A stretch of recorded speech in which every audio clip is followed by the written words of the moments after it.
திருநெல்வேலியில் பாரதிய ஜனதா கட்சி சார்பில் போட்டியிட நயினார் நாகேந்திரன் வேட்புமனு தாக்கல் செய்தார்.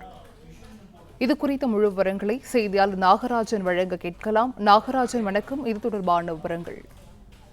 பாரதிய ஜனதா கட்சி சார்பில் திருநெல்வேலி நாடாளுமன்ற தொகுதியில் வேட்பாளராக போட்டியிடுவதற்கு நயினார் நாகேந்திரன் தேர்வு செய்யப்பட்டிருந்தார். அவர் ஏற்கனவே தேர்வு செய்யப்பட்ட நாளில் தொடங்கியே பிரச்சாரம் என்பது அவர் தொடங்கிவிட்டார். இந்த நிலையில் இன்று அதிகாரப்பூர்வமாக வேட்புமனு தாக்கல் செய்வதாக தெரிவித்திருந்தார்.